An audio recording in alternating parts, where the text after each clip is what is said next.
fours can really get into their emotions almost to the place where it's fantasy. It's not even real. And books and knowledge can ground you, and bring you back to what's actually true and real.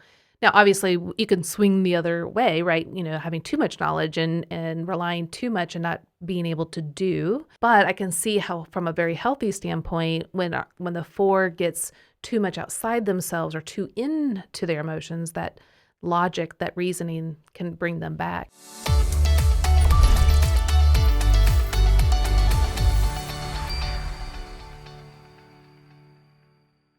Hey everyone, this is Beth. And I'm Jeff. And this is your Enneagram Coach, the podcast. Like and subscribe so you don't miss any of the new content that we're releasing. Well, today we're going to be talking about Type 4s and their two wings, which are Type 3 and Type 5. If the concepts of wings for the Enneagram are new to you, head over to episode 160, where we do a thorough explanation of what the wings are in more detail. Essentially, the wings are the two types directly next to your main type on the Enneagram symbol. So there's no way that you're going to be a 4 with a 9 wing or a 4 with a 6 wing. You're only going to be 4 with both of the wings of the 5 and the 3. So as a Type 6, 5 and 7 are my wings. And for Bethy here, she's a 9 with a 8 wing and a 1 wing, both of which I'm very familiar with. Yes, you are. Yeah, so today's episode, again, we're going to be talking about our Type 4s and their 3 and 5 wings. But don't forget that the driving force behind their thoughts, feelings, and behaviors predominantly come from the core motivations of the Type 4. And the core motivations, again, are the core fear, desire, weakness, and longing. And that is going to be how they see the world, how they interpret the world, and then how they react to the world based on those core motivations. Now, their wings are going to try to influence their main type because their wings are parts of them that have their own core motivations. And so that means they have their own core fears, desires, weakness, and longing. And that means that they see the world, interpret it, and want to react to it in their own way. So it's trying so hard to go, hey, for today's episode, Type 4, hey, Type 4, I think you aren't seeing it right. You need to see it this way. You need to react to it this way.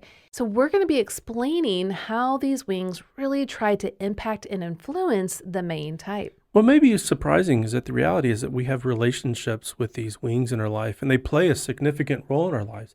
But maybe referring to wings as parts of us, which we discuss a lot in our new book, More Than Your Number, maybe that sounds a little bit weird to you.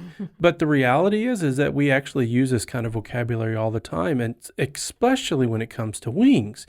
Because you may feel both, like, hey, I want to do this, but I also want to do this, or I like this, but I also like this, or maybe even the negative and positive, where, yeah, I really feel bad about that, but then I also feel this other kind of healthy way about it. It's all mixed in, and wings kind of draw that out of who we are in all of the variances that make up an Enneagram type. As we often say on our platform, each Enneagram type is like a color at Sherwin-Williams. You may be looking for blue, but guess what? There's a 1,000 different blues. Yeah. And these parts of us showing up in that particular way really emphasize that point. Well, that's right, Jeff. And before we introduce our guest, I want to just paint a picture of what the Type 4, the introspective individualist, is like. They're authentic, they're creative, expressive, deep. They can be temperamental, but they also have imaginations and exude emotions and feelings. See, the Type 4s are very unique. They're authentic. They have a lot of depth to their emotions. They're definitely not going to be surface. And for the 4s, they really can see beauty all around them. They embrace a wide range of emotions and really can see what is happening around them. They're very intuitive. They bring a profound understanding to despair and suffering, and they are so brave and able to sit in the midst of a lot of sorrow and grief and to hear from people in what they're experiencing. Because, there's some types out there that are just like, let's move on, just be positive, like this is too uncomfortable. But our 4s really excel at being there for people right where they need you to be, and listen for as long as the person needs to talk. Now, when you're with a Type 4, you're going to feel that genuine sense of listening and understanding and actually being there for you. Now, the other thing about type 4s is deep down, the place that they're going to struggle is they have this idealized version of themselves. Someone that is very socially adept, attuned to, able to bring out the most beauty and authenticity of who they really are. But because they see around them that they don't have that, they feel like they're defective and flawed in some way. And so when they start to feel that they're defective and flawed, you're going to see them pull back, to withdraw, to be more self-absorbed, maybe temperamental, and really feeling that they don't have as much to offer the world because this idealized version of themselves isn't being brought to the surface and isn't there. Now, this really comes from those core motivations. So the type 4's core fear is being inadequate, emotionally cut off, plain, mundane, defective, flawed, and insignificant.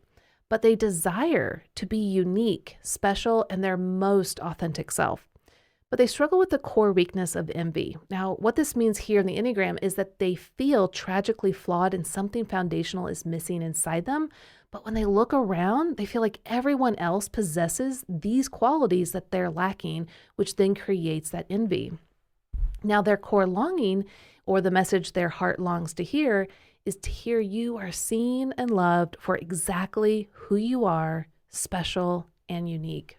Bethy, you've on this series on podcast, you've gone through each of the types. It is interesting to hear how you as a 9 describe the types, not in the words, but how you enunciate the words for a 4. What is it you're trying to get across about a 4?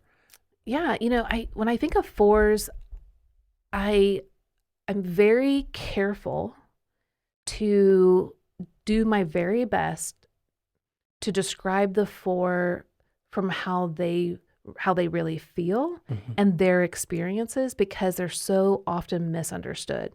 And even as a 9, and I see all 9 perspectives, I hold the position that I don't really know and I don't really understand, but I'm going to do the best I can. And so I'm always looking to the 4s to make sure that what I'm saying matches up with their experience. Now, each of the type 4s are going to be different and unique in their own right. So I'm never going to hit it perfectly, but I always want to just be sure that they feel well understood and heard and represented. And so probably the way that you're hearing me talk is to emphasize things that I've heard mean the most to them. So, I mean, right before this episode, we had just recorded with some type 7s, and you were bubbly, you were smiling, when we're 8s, you're much more direct. You're like, you're not holding back anything. You're just as a true 9, I am blending and merging with the type. No, even whatever you're talking about, that's so fun. No, yeah, it's when I think of the 4s, I think of this deep, rich, beautiful soul that is almost like sitting next to water and reflecting and allowing the emotions of the beauty around them to just envelop them, and wanting those feelings to also envelop everyone around them. Yeah. No matter what those emotions are. It doesn't have to be like with the 7s, positive. It's any of the emotions. Like just allow what's there to be true. And so that's what I'm envisioning awesome. right now. I was experiencing it just listening to you go through an explanation of the type. So that's really awesome. Well, our guests today are Madeline Mace and Dr. Mekel Harris. So, Madeline, welcome to the podcast. Tell us a little bit about yourself. Thank you so much for having me. Wow. I feel like Beth described so much of what my inner soul, longs to hear. To say much more about myself, I don't know, you kind of covered the deepest aspects that doesn't normally get attributed, I think, outside of talking about the Enneagram. So, I mean, I really appreciate that. But a little bit about me. I'm a student. I'm in my second quarter of school for marriage and family therapy. I'm doing a dual master's in, my second is in religion and society. And so I have a lot of homework because of that. And I'm also interning currently at the Behavioral Medical Center with adolescents.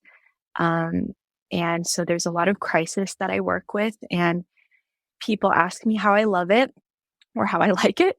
and people don't actually think that I'm going to say I do really deeply enjoy working with these kids who are in crisis, because I can handle that that seriousness, that depth of crisis and pain, and I feel like that's where I feel most comfortable, which is actually sounds really odd to some people. But other than that, I'm a sculpture artist. Um, as you can see, I'm kind of in my studio at the moment. What you're seeing is my bedroom portion, but the rest of my desk is my art studio space. But I love yes, I that. wear a few different hats, but at this Sure. moment, I'm a student. Okay, That's awesome. great. I remember the first time I ran into a double major at the University of Kansas. I'm like, what? Why would you do that? Yep. I'm trying to get out of one. Yep. Well, but Dr. Harris, you have beat us all here, and you've just you've got all kinds of degrees. But well, welcome to the podcast. Why don't you tell our audience a little bit about yourself? Yes, thank you. This is sort of a wow moment. I'm so excited to see you all together live. I feel like I'm almost fangirling a little bit. So thank you all for creating awesome. space. Usually there's a Mike Wojciechowski over my face because usually everybody just wants to talk to Beth. Yeah, But, that's so- not true, but we do make Oh, we do it's make fun. so it's true. Every live event, they don't You want know, to talk the to me. Monsters Inc., and every time Mike Wazowski's like, look at me, and he has like a big thing around his head, like you can't see him. Which is actually really funny and humorous. Being the 9, it's like, oh, that's great. People do want to hear from me. Yes. Anyway, well, thank you for being here Yeah, today. no, I loved your visual of sort of sitting by that body of water and just allowing those waves to envelop you, and that hope that others around. When you said that, I instantly got a person in mind, and I thought, wow, there's that tension point that I think does come up for me a lot. But I work as a licensed psychologist, and I specialize in grief and loss. So I was also resonating when you said that we, have the capacity to sit in that depth of hard moments and seasons with people. Like Madeline, that's my comfort zone. I can sit in that. I can walk in that and help support people who are coping with various types of loss. And it's just been really beautiful to have that as a niche. I say that it's not a sexy niche, but it's a necessary one. So I'm glad to be able to do it. Sure. Very necessary. Yeah. And that's what, I love about the body of Christ, right? I mean, God created us differently to handle different things. And sometimes he does call us to things that are harder for us. I mean, there are going to be some types, there are therapists that work, that are type 7s that work with grief as well. They're going to do it very differently. But that's also going to be, in some sense, a strain. It's going to be harder for them to sit in those more uncomfortable moments, but it doesn't mean they can't do it. But you guys really are the bodybuilders or the heavy lifters of grief, sorrow, sadness, deep emotions. And it could be even high emotions too. It's not always the darker emotions, but you guys really are the bodybuilders that can withstand a lot of exertion and weight and depth and intensity, really, in the sphere that some of us would be uncomfortable. And so for that, we're very, very grateful, because it is absolutely a space that's needed. And thank you for calling us bodybuilders. No one's ever called me that. I'm going to own that. Yes. Yeah. That's so funny. How awesome is that? Well, it's common for people to talk about their dominant wing, which, although there is certainly some truth to it, the reality is that we function out of both of our wings, and both wings can actually show up in healthy and unhealthy ways. Today, we're going to be talking about the type 4 wings, because it's important to recognize and be aware of when these parts of us show up. So for the type 4, that's type 3 and also type 5. Now, one may be less dominant than the other, but it's still there playing a role in your life. Yeah. All right. So then let's jump into your wing 5, and let's kind of just paint a picture of what the wing 5 is. So why does the type 5 do what it does? And again, this is going to be based off those core motivations. Your 5 wings core fear is the fear of being annihilated, invaded, thought of as incapable or ignorant, having obligations placed on it, and really the fear of energy depletion or the depletion of their resources. But the desire for the 5 is to be knowledgeable, capable, and competent. So what you'll notice with this wing 5 is a part of you that wants to withdraw. It wants to be wise. It's also very innovative and an observer of all things. It's very curious and craving to learn more and more. But it fears that it lacks inner resources and that too much interaction with others is going to lead to some sort of catastrophic depletion of their energy or emotional reserves. And when it starts to feel that, it really feels this need to put up some boundaries and to withdraw from others and need its own space to recharge. Now, the type 5 wing will increase the 4's creativity from this intellectual viewpoint, because 5s can really take this knowledge, and the 4 is going to be able to take the knowledge and go pretty far with it with this creativity spin. So you can conceptualize new ways of seeing things, new viewpoints, and bringing so much more value to the world when you're actually incorporating not just the intellect, but the emotions as well. So I would love to hear from you guys. How does your type 5 from a healthy viewpoint show up, and how does that contribute and help your type 4? So for me, the healthy aspects, I would say, similar to what you said, about, craving knowledge, wanting to observe, and just so I feel like a sponge often. I feel like I just want to, growing up, I thought I was so different because all my peers were out playing and I just wanted to sit at the adult table and listen to whatever they had to say, because I associated that with knowledge. I associated that with like something I didn't understand. Okay, what are you talking about? Politics? What? Like, what is that? Or what are you talking about? Religion? What are you talking about here in this social experiences or social justice or all of these different aspects? I was like, what do you have to say? What's your perspective? How can I glean? And that has truly impacted how I do my artwork, how I process.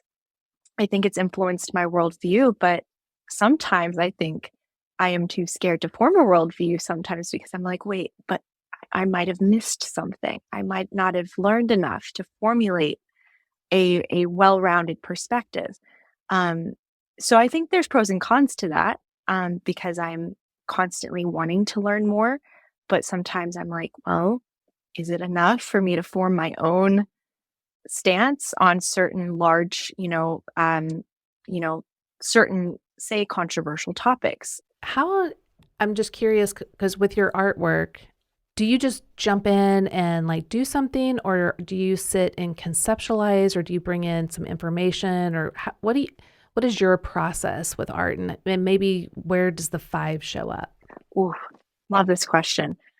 So often I was curious about why I felt like, okay, I don't have just these I don't have an imagination like some of my other friends did. And when I got my fine art degree in college, some of my friends were just like, things were just in their head, just like random inspiration, at least seemingly more random inspiration. But I felt like I had to respond to something.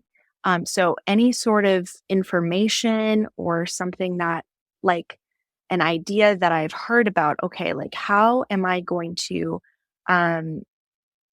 collaborate with that idea and respond to it rather than come up with a design that's just out of, technically, I do believe all art is a response. However, there are those who just have wild imaginations that just kind of come from many places. For me, I feel very narrow. I feel like, okay, so for instance, this saw behind me, I saw this saw. Okay, how am I going to respond to it? And I feel like I intellectualize the mundane and then I respond to it visually. And then I feel like I form the meaning out of it along the way or after the product is done. And I kind of I just sit in my thoughts a bit and I'm like, what is this? What is it telling me? What could it mean? What does it tell the viewer? What's the first impression they have about it? So I think I get in my head a lot in my work. Sometimes I don't Hmm. begin until I feel Yep. like the inspiration is there, or I Uh-huh. feel the need to respond to an object. Hmm. So yeah, I'm very in my Yeah. head about it. So, right. That's what I was going to say. Because, like, even just seeing the saw behind you, Mhm. it says to me a lot of thought went into it. Um, yeah, just a lot of thought, intentionality. And so you know that there's a story that goes with it that has a lot of meaning. And so that's why I was kind of curious, like, because that 5 is bringing out that curiosity and observing. So you're observing the saw and but the 4 is also bringing the story and the depth and the a more creative, heartfelt bent to it. So anyway, that's why I kind of went with that question. So, well, Dr. Harris, what about you? What does it look like for the healthy 5 to show up, in your world? So I think that because I sort of land in that very depth, emotion laden place. And so what the 5 sometimes does is sort of pull me away from that into more of a retreating to investigate not only externally but internally, um, which has really been powerful. There was something, Jeff, that you said, I think it was on a podcast, and you were talking about how sometimes you noticed that you're a collector of books, but the motivation for getting the books, I can't recall the specifics, but I remember that really resonating with me. And I went back and thought, well, gosh, I have purchased a lot of self development, personal development books. What is that about? And I think it's occurred in moments where I felt the most emotionally overwhelmed, where I'm sort of Yeah. seeking, Mhm. that information, which has been great to draw me out of just the emotion of it all. Of Sure. course, I have too many books in the house, and that's a different story. Uh, but I think it's served a really healthy purpose to that end, for sure. Yeah. Sure. It's interesting you say that, Dr. Harris, because I had the privilege of working with a Type 4. Mhm. Mm. He was a lead pastor. And hearing you describe it that way, I remember there were seasons of my experience with him and his leadership that if he got too disorganized internally, he would look for these very practical ways to kind of almost put his life back Yes, together because he felt like he's losing yes, grasp on Almost things. like an anchor. yes. Right, it anchored him. It kind of brought him back like, okay, I've gone to that place long enough. I got to get back into Well, and I reality. think that, like, as I'm picturing it, because, the 4s can really get into their emotions almost to the place where it's fantasy. It's not Yes. even real. And books and knowledge can ground you, Mhm, and bring you back to what's actually true and real. mhm. Now, obviously, you can swing the other way, right? Having too much knowledge and relying too much and not being able to do. But I can see how, from a very healthy Mhm. standpoint, when the 4 gets too much outside themselves or too into their emotions, that logic, that reasoning can bring them back. Yeah. Absolutely, Mm, absolutely. that's really Well, why don't we talk about the other part of the 5 part of our hearts? mm, That all the parts of our heart can show up in healthy and unhealthy ways. As we talk about the 5 wings, particularly the unhealthy characteristics, it's important to keep in mind that this part of us actually has good intentions and is actually trying to help. Even though it may be misaligned in its methods, it's really trying to help and protect. And because of the 5 wings, also with the withdrawn type, it can make you perhaps feel even extra withdrawn or unable to move forward in life.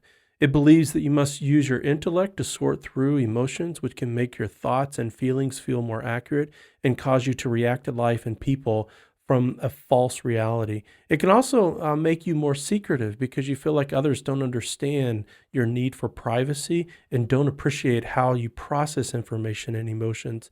All of this can increase the feeling that you are defective. Your 5 wing can also bring up feelings of arrogance. So when you notice you're feeling superior to others because of your uniqueness, perhaps your unhealthy 5 wing may be activated to counteract your feelings of feeling defective.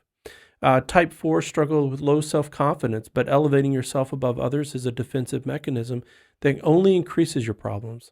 Self confidence doesn't place you above others. Instead, it sees your inherent value and puts everyone on the same level, including yourself. So, Dr. Harris, why don't we start with you for this first one? Is how do you see your 5 wing showing up in an unhealthy way? Yeah, so I was sort of lighting up inside as you were saying certain things, and I can definitely see how um, acquiring knowledge and sort of separating myself in a way to be unique has definitely, in some certain cases, manifested as well. She just thinks she has it going on, right? Not necessarily only other people's perceptions, but even my own. And I think that is sort of a compensation for sometimes feeling that sense of inadequacy. So I've had to really be careful about um, acquiring more knowledge. Like I've really, especially in the past 4 to 5 years, stopped and asked, why am I pursuing this? As I'm seeking, maybe another certification or another thing or whatever. It's sort of stopping to ask what purpose is this going to serve? And sometimes it does serve a purpose.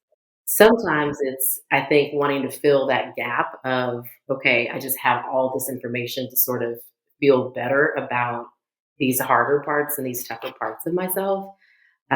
So that's how it's shown up in my world for sure. Yeah. Mhm. Madeline, what about you? Wow, I relate to much of what you guys said. For me, I think how the 5 negatively shows up for me is I get emotional and mental paralysis. Mm. So Mhm. I feel like I'm locked inside of my head and my body when Mm. when something happens that I feel emotionally flooded. Um, and I often feel like I can't physically move because I'm in my head. And it's amazing how the emotions and your mind can influence how your body reacts. Um, because in my relationship, I there are times when if there's an argument or something that's particularly emotionally triggering, and I get that flooding of feelings, and then I'm in my head about it, I am paralyzed. I feel physically paralyzed because I have to get out of my head and back into my body. And yeah, it's an interesting experience. Do you find anything particular that kind of helps break that? Well, that's a great question. I think while I've been in therapy and also in school for marriage and family therapy, but I am in my Mhm. own personal therapy, Mhm. I've learned a lot about grounding techniques, Hmm. and those have been, sometimes people might be like, that silly breathing, what, like, those Mm. breathing exercises or Yeah. standing up against a wall and just feeling the firmness of the solid wall Mm. behind you. These are very small things, but these are things that my body does react well to because I'm kind of Mhm. my senses are now reactivated and kind of I'm Mhm. getting back into my body and outside of my head. And this is actually and Dr. Harris can confirm this and say more about what trauma survivors have experienced and how people react to that. Um, let's say PTSD, Mm. getting out of that experience and back into your body, into the moment. Um, Mm. and my therapist has shared that, this emotional flooding, getting out, I tend to have to do those experiences Mhm. because Yeah. these Hmm. feelings are so real. And Mhm. in the mind, in these thoughts, in these, um, uh, mental flooding, it's Yeah. just very real. I even had that this morning. I was having a really rough time, and I told Jeff, I'm like, I'm not really sure exactly. I could, as a 9, I'm like, I can't pinpoint exactly why I'm feeling this way, but I'm just not doing good. He's like, why don't you go for a walk? And so I did, and I felt so much better afterwards. Just that physical activity was so helpful. I'm sorry, Dr. Harris, you were I just gonna. want to make sure that you understand in this moment that, Yes, you were right. yeah, yeah, great. I don't think I heard that as confidently as I was hoping, but I'm joking. You were right. It was helpful. But it was in the way that you explained it, though. It's like, I don't know what's happened. I just feel sad, like I want to cry. Mhm. And it was like, hey, everything around you is fine. And just let it run through your body, and you can take a walk. You can do there's a number of different things that help you to kind of get back into where you're at, into reality.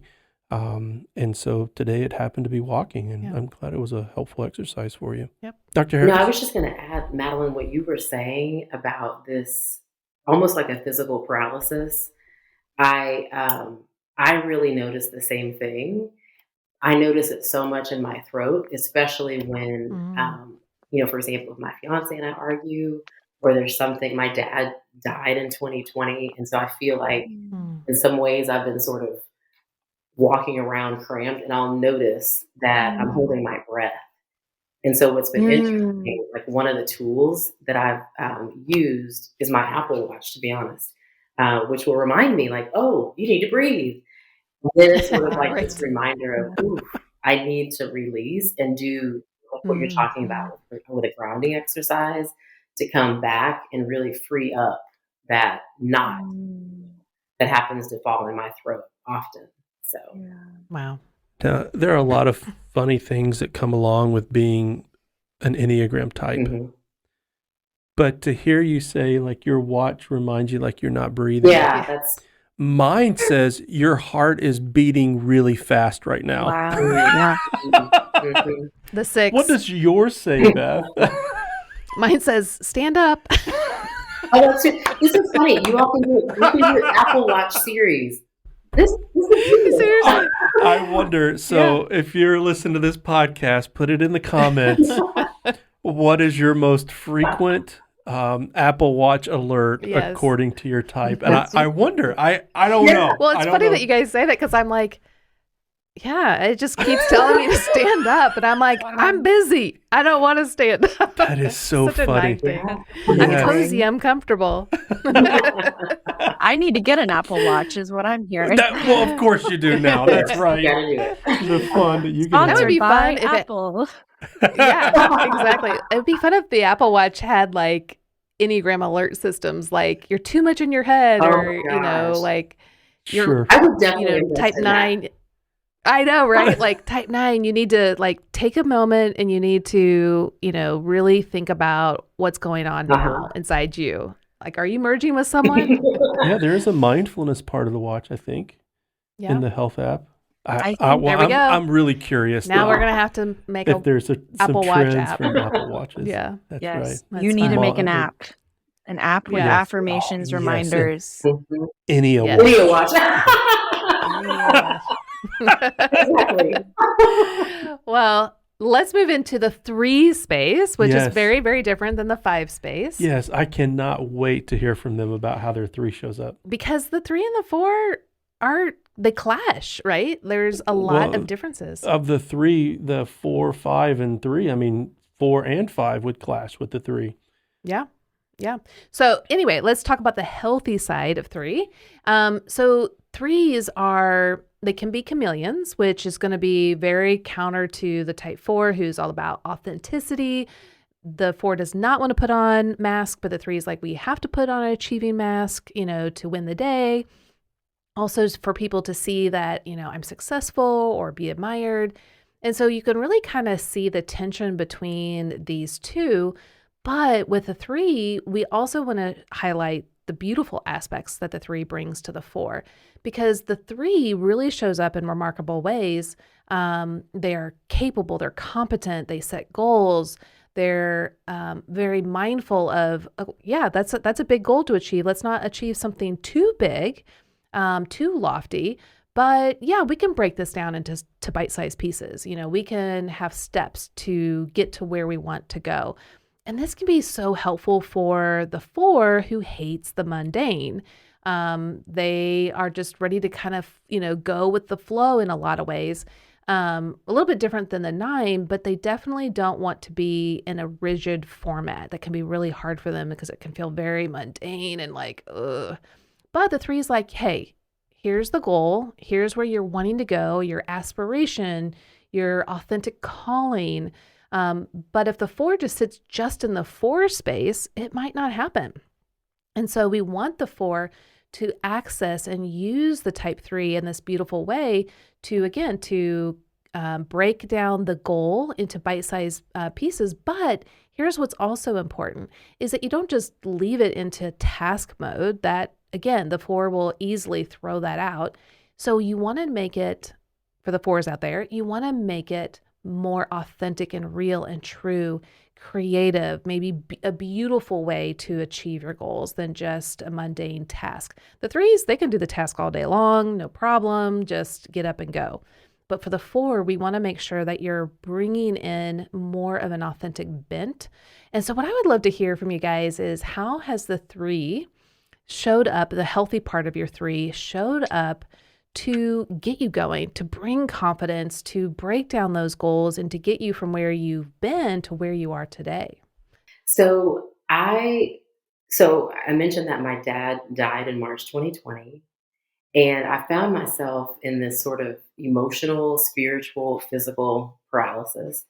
And the 3 wings sort of gave me the push to start doing, right? And to start getting up, making decisions and shifts in my career that were going to be a little bit more healthy for me.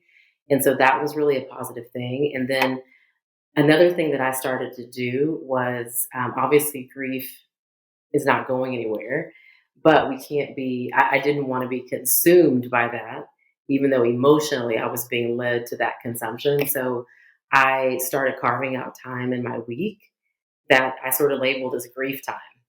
So this was like that 3 reminding me, okay, we need to have some sort of structure around this. Like you can't function 24/7 in a flood, which is kind of where I was for a while.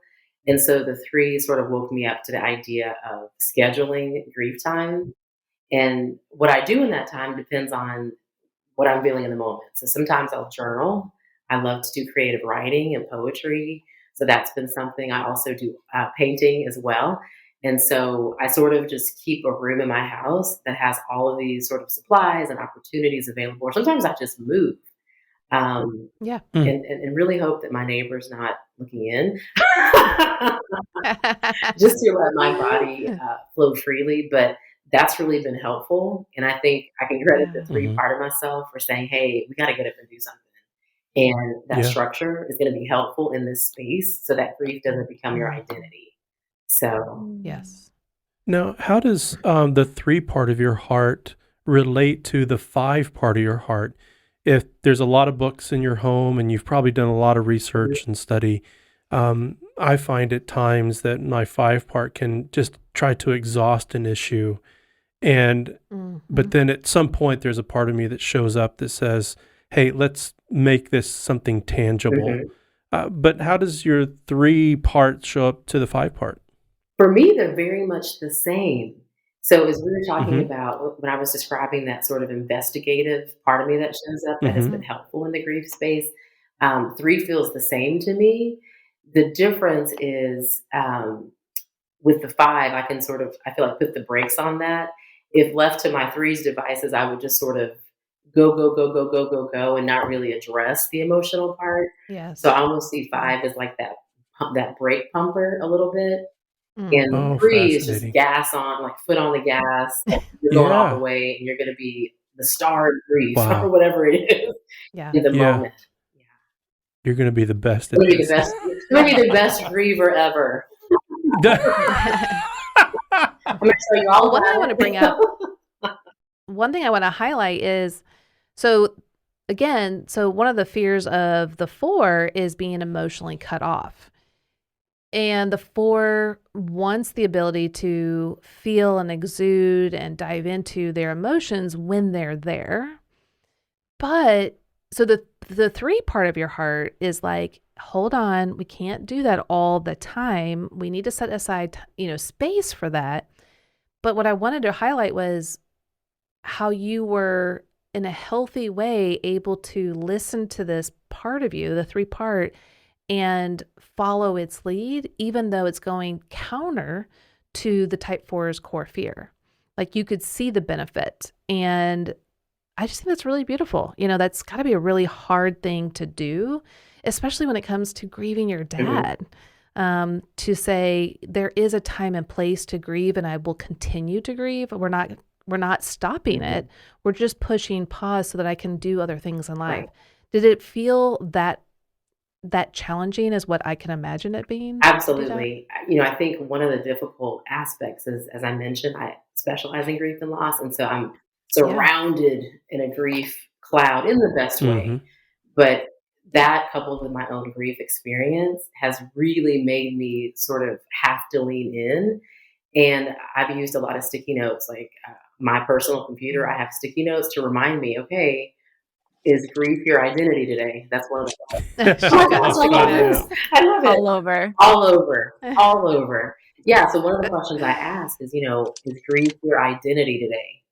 And that's just sort of a wake Mhm. up call. And if I'm noticing that my answer is leaning toward yes, that's when that 3-part sort of I'm reminded to kick into that and get to Yeah. doing and not just wallowing in the emotion of it Yeah. all, because I know I can't function like that. I know, and I've seen Mm. the impact of me doing that primarily on my partner, but also just in my Mhm. business.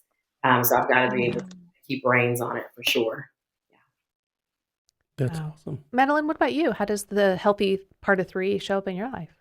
Well, I've been taking notes on what Dr. Harris has been saying. I'm like, oh, she's saying some great stuff.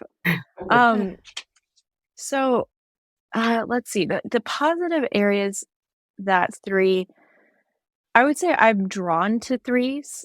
Most of my friends and my fiance, we're both engaged, it sounds like. Yeah. Oh, Dr. that's Harris, fun. We got congratulations. How great is that? Yeah, so my fiance is a type 3, and most of my really close friends growing up were type 3s, and I look back at that and I think I've always been drawn to the achievement oriented, get stuff done. Like, I am attracted to that energy because I don't think it comes as naturally to me. Um I do have that extreme tension, I think. I do believe I am more so a type 5 naturally.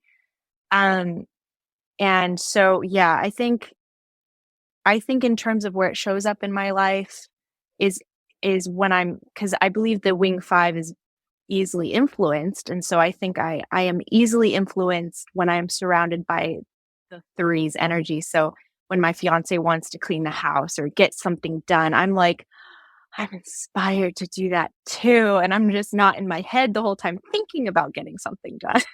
Right, right. That's great. Actually, like, making things happen. Yeah, that's so Exactly. good. Mhm. Yeah.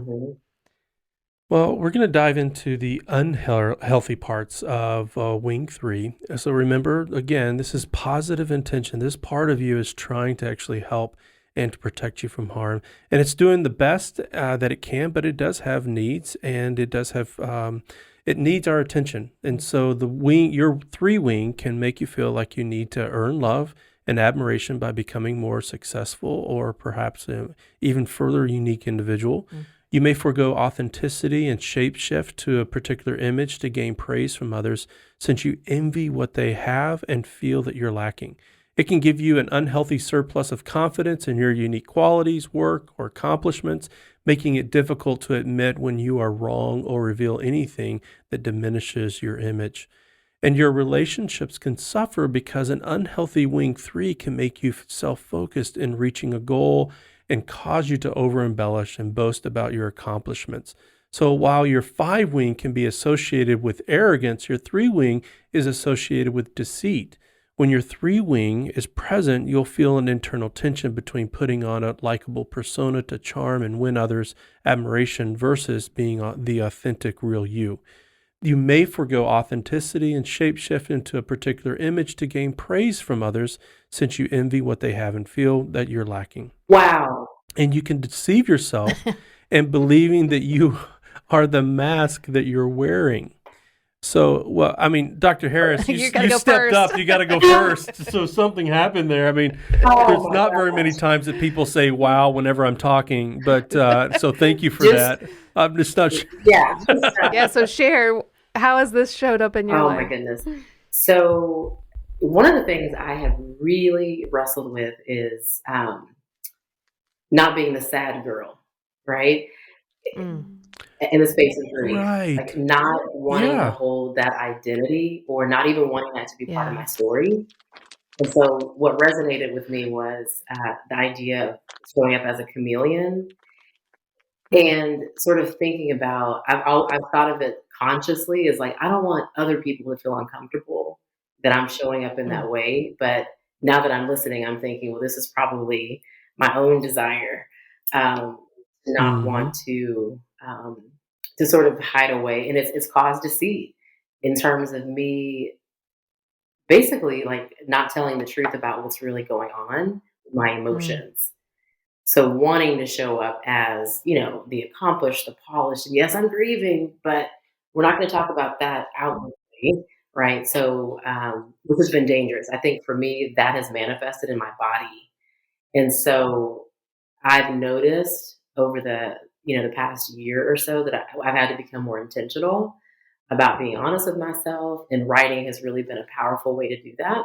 But it's a challenge. It's a challenge, partly because of my professional role and the expectation, that I show up a certain way. I think there's, another layer of sort of the Black woman, strong woman, Black archetype, which there's that. Two parents who were in the military, and so a lot of a lot of messaging around how you present yourself. Being a Black girl in a predominantly white world for so long, and hearing the message like you've got to show up in this way. So there's so much layering to that my dad's death sort of is helping me dismantle a lot of layers of things that have made me show up as a chameleon. Yeah, Wow. pretty Wow. tricky. That's very interesting. Well, Madeline, what about you? How does this three part of you show up in unhealthy ways? Wow. Sorry, I'm just everything Dr. Harris is saying. It's just hitting. I really appreciate you Mhm. sharing that. Thank you. That's ironically to say it about a four, very vulnerable. Thank you. Um, to respond to that, how threes show up, or how the three wing shows up in my life negatively, I think I struggle with. Um, I grew up as a pastor's kid at a very high profile church, in at least for I'm Seventh Day Adventist, and so this is the largest church in our denomination, um, uh, and it's my dad's one of the many pastors there, and so but he's been there for like 40 years now. So we growing up, it was definitely this like, okay, like you're like one of the pastor's kids, like make sure so I felt like I did have to put on a mask. And I have very few memories of me not crying on the way to church because my outfit was picked out for me. Everything was pre-curated. And I know my parents had the best intentions. It just was easier, quicker to get us out the door, whatever the reasonings were. Um, but healing in that environment, I'm still at that church, having to heal and having to unapologetically show up without that mask. I think I didn't have a choice but to have a wing three. I think that was the space I had and the role I had to play, I believe. So I think that's why I didn't know I was an introvert, because I was socialized as an extrovert. I was conditioned to speak well, make eye contact, speak well with my elders and just socialize well because I didn't really have an option not to, it appeared. So yeah, it wasn't until college where someone told me, "You're in wing five." Hmm. And Mhm. all that time, I should say in college, I told people I was a 4 wing 3 because that's what I believed I was conditioned for. It was just Sure. Sure. what it was. But it wasn't until later where I was like, "Oh my gosh, I'm an introvert." Mhm. Same, I didn't Yeah. know. And same experience. yeah, and that's why, when we go into each of the unhealthy parts of wings, we always say it has good intention. Mhm. So this part of you, like you said, you were trained and it was playing a role in part of your survival as a Mhm. child. Yeah. And I don't mean survival as in like you weren't surviving, but just that role that you needed to play to feel safe or to Mm-hmm. feel secure or to be seen or understood. Um, and so there's good intention. And that's why we can honor that part of our heart and come alongside it and say, thank you for trying really hard. That no longer works, And so bringing in the healthier aspects is what's best and most important. But I love how you're laying the stage of, this is how I was trained. This is what I had to do. And it's Yeah. true. And to grieve that.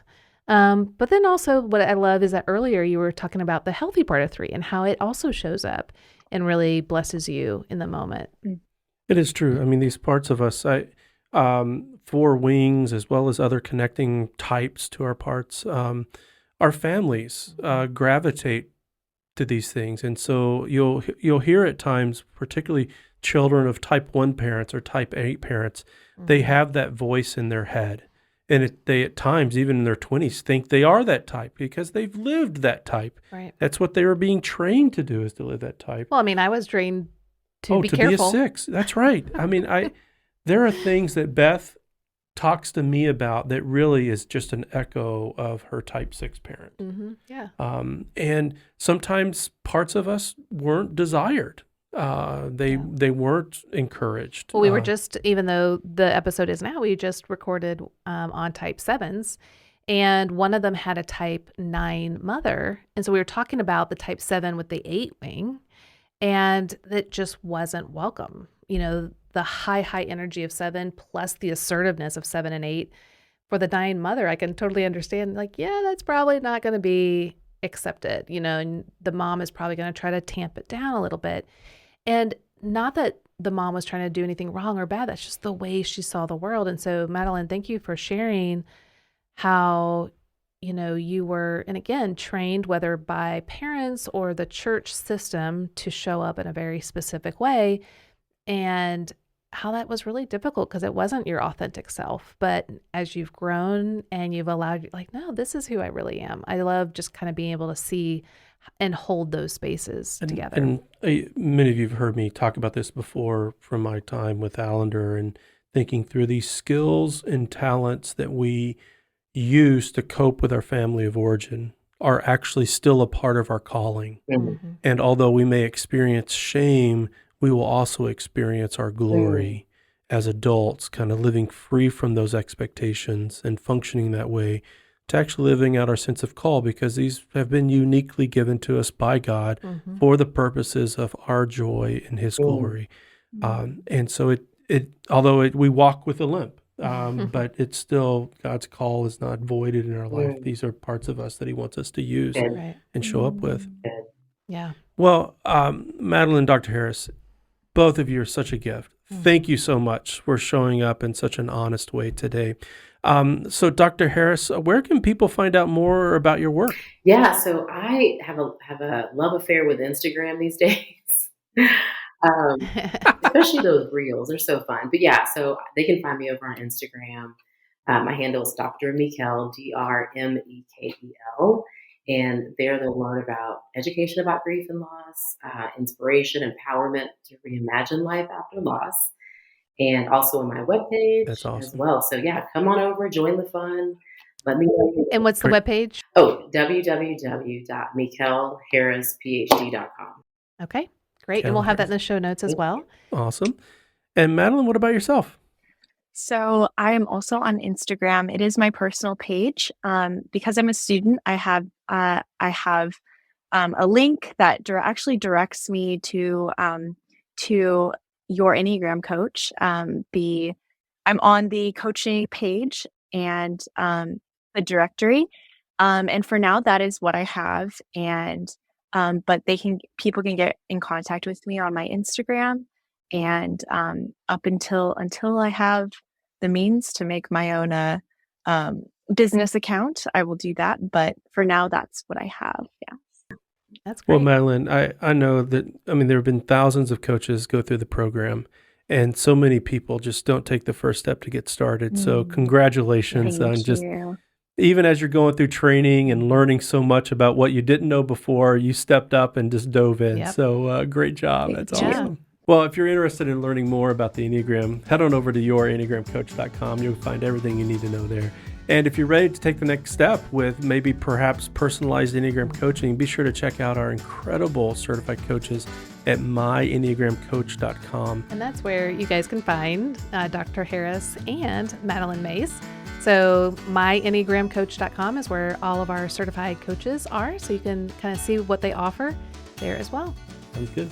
And if for those of you who are like us and who love coaching others, paying it forward, seeing the ripple effect in people's lives through Enneagram coaching, then check out our certification program at yourenneagramcoach.com/BEC.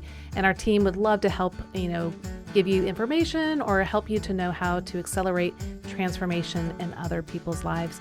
But always remember that the Enneagram reveals your need for Jesus, not your need to work harder, because it's the gospel that transforms us. Thank you so much for tuning in today. The next episode, we'll dive into Type 5s and their wings. We'll see you then.